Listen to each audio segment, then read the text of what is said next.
Nolan from A Current Affair. We just want to have a chat with you about some of your cancer treatments. What's your success rate?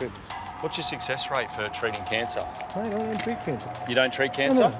That's the first of many lies you're about to hear from George Zaffa. This is one of those stories that really does stay with you. A guy who was a disgraced chiropractor offering all sorts of other alternative health treatments and telling people that he could cure cancer with an 85% success rate. It was just insane stuff. What about one of these patients, Ian Booth? One of your patients. Remember him? No. Maybe you remember this. Do you remember this? A picture of that tumour quickly jogs his memory. He was one of your patients. Here's a patient, yeah. He had a yeah, tumour. Well, this is his funeral booklet because he's dead now. Right. Yeah, we know that. You know that, do you? Yeah, but What were you treating him with? What were you giving him to cure that? Nothing. Basically, we were treating Ian dietetically. He was having... Dietetically? Yeah, we were looking at his diet. You see, George Zaffa holds a doctorate in chiropractics, not medicine. We had to use hidden camera for this investigation because the person who had heard these things was now dead.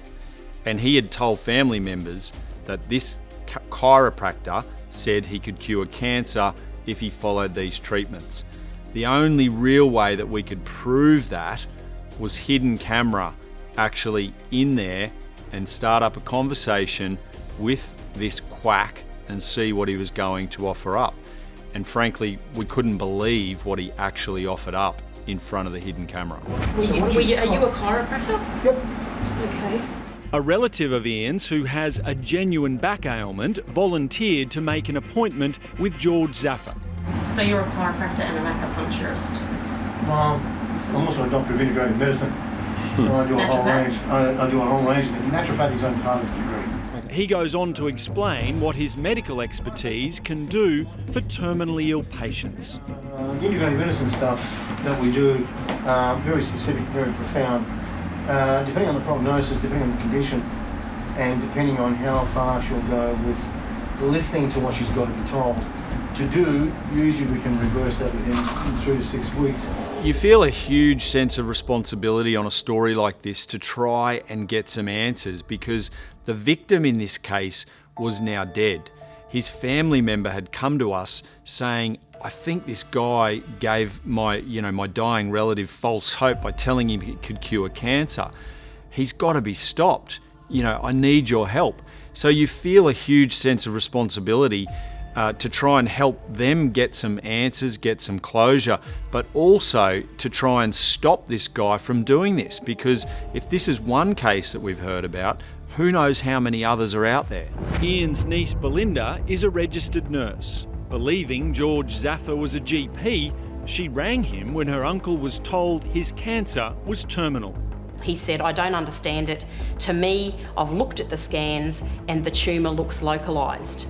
And I said, what do you mean by that? And he said, it's only growing out. There is no sign that it has or will grow in. When I sent Ian to the oncologist down at the Gold Coast Hospital, when I saw... You can't send him to an oncologist, you're a chiropractor. No, but the doctor Who's did. sending you? Yeah, You the can't doctor send did. him. No, You're the talking to me doctor- like you're a GP. No, You're not I'm a talking to you. GP. We caught up with George Zaffa in a car park in Caboolture after he just finished another one of these chiropractic sessions where we had hidden camera in there to finally prove what we had heard that he was doing, and that was claiming that he could cure cancer. Now, these guys are very good talkers. They're constantly talking and spinning garbage to their customers about what they can do. So, of course, when you confront someone like George Zaffa, he's going to try and talk his way out of it. Look, I get 10 cancer patients a week. I only probably keep one. One survived, you mean? No, I get a 95%. No, I get a 95% success rate. You've told people you have an 85% success rate Who of told you curing that? cancer. So you've never told that to anyone? No, Do you tell people that you can cure cancer, that you can treat cancer? What we treat is the immune system. We stimulate the immune system. This was a story where it is very hard to keep you cool because you are just hearing complete and utter lies and rubbish. And you've also got hidden camera footage that completely disproves all of it. So it's not a case where you can just listen to what their response is and use that as part of your story. This is one of those ones where you've got to try and drill down, keep going, and keep cutting through the lies and try and get some real answers.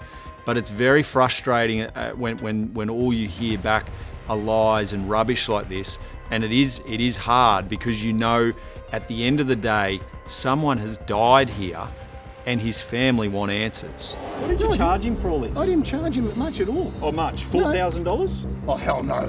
$4,000 for Not this at all. treatment. Who told you that? It's being looked into by his family. $4,000? Yeah, $4,000. The most Okay, how much did you charge him? The consultation fee, which was about $65. $65 for a consultation fee. You yeah. sure about that? Very much so.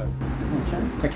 95 today, thanks. I don't charge any more than $65. You never charge any more than $65? 95 today, thanks. Okay. Here's the handwritten receipt to prove it. George, you are a liar, mate. Let You me are finish a liar. Show You me the are receipts. lying. Show me the You are invoices. telling Show me the people you receipts. can cure cancer. Oh, come on. This was a very satisfying investigation because as a result of our hidden camera, we were able to provide that to authorities and finally get George Zaffer shut down and put out of business. He eventually went through court. It turned out he'd had 57 previous convictions for falsely misleading people, claiming he was a doctor. And as a result of our evidence, he was able to be prosecuted by the health regulator and hit with a $12,000 fine. I hope that George Zaffer has left any kind of medical practice well behind him for the rest of his life.